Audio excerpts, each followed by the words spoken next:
I often found, the Postal Service being what it is. My father worked for the Postal Service for over 30 years and finally retired from there, uh, delivering letters through 25 degrees below in Wisconsin and thunderstorms and rain and snow and yeah, all that stuff. He did it, walking from house to house with this heavy bag on his shoulder. Um, but because of what happens to packages, of course, when you send a care package, you have to have some sort of packing material, and you might use newspaper, you might use styrofoam. Very often, because it seems someone can always use another one. It seems. Um, I the when I got care packages, they would use towels around things or a new sweater or something to use as packing material. And so I got some really nice new bath towels and stuff that way because some of the ones I had in college were so threadbare and old. So even just to get a new bath towel was kind of a fun, wonderful thing. Like somebody was thinking about even the most mundane, basic parts of my daily life, that it wasn't only the special things, but it was the daily things and the ordinary things that count too. And there's a sense in which I am just an ordinary person, everyone's just an ordinary person, and at the same time, depending on our relationship to time and circumstances, we can be very, very special. Oh, speaking of which, a mirror. To take the time, I suppose it would be a loved one saying to me, take the time to remember the person whom you are, to look in the mirror and not just to rush from day to day to day to where you don't even know what your own face looks like. So that if we passed a row of photographs in front of you and said, pick out what you look like, would you still know, or would you not have realized that, I don't know, that you developed freckles, or that you didn't have freckles anymore, or that your hair was not so in place as you thought, or the makeup wasn't applied as perfectly as you thought, or it was better than you thought.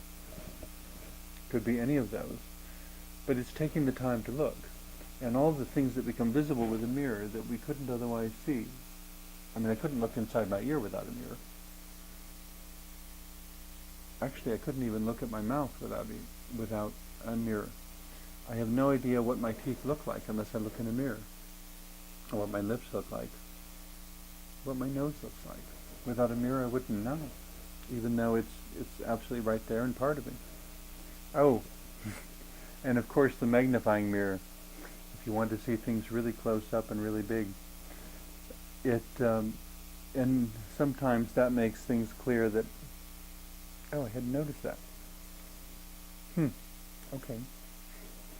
Well, it's, and not to be alarmed by it, but to take that new information and use that to transform whatever it is you need to do, to transform that object into an even more helpful object.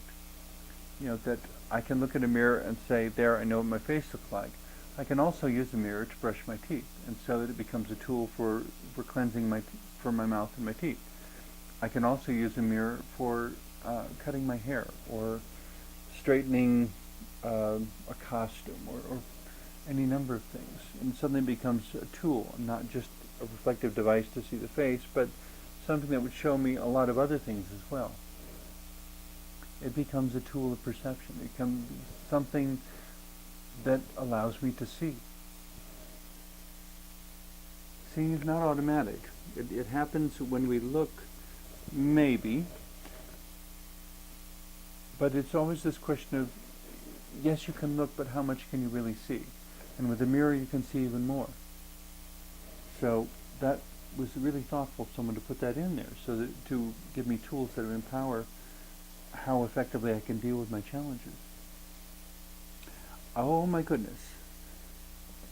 When I was a kid, I think I was only 5 or 6 or 7 at the time, we had a neighbor who was a farm wife who lived about a quarter mile away, and she came over one day and she had the most amazing cookies. I had never seen anything like this before.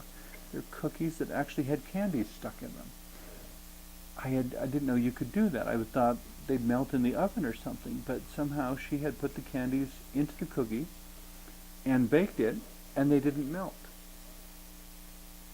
And then when they cooled off, and see, it's like two treats in one.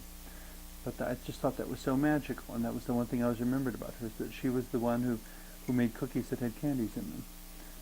But I never figured out for the longest time how she did that without melting the candies in the oven.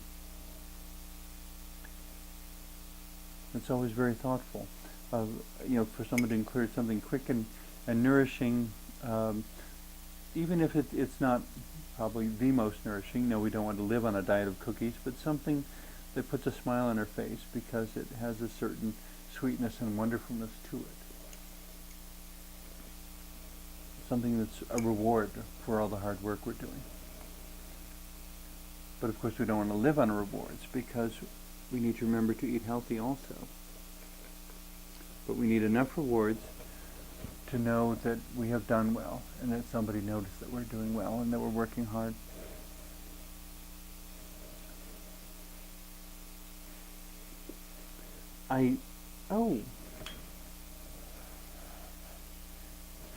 This is a scarf. It was a gift from a friend many years ago. A friend who was actually at one time a monk in a monastery. But as the membership of his monastery drifted off, then finally the monastery had to close. He and I had some interesting conversations about what it is to be a spiritual person, and also to be gay, because he was gay also. And so there was this wonderful thing that he did of a rainbow scarf, the rainbow being a symbol that's often used to symbolize gay people, but it means way more than just gay people also. But it's reversible, so it has pink on the inside,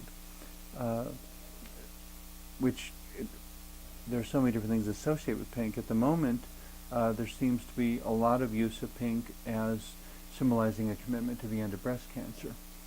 And but it's also the pink triangle, the symbol used for the gay men who were killed in the concentration camps in World War II, men who were killed simply because they loved other men. And one of those times when loving was a crime. Hopefully we're moving away from that and we'll never go back to that again.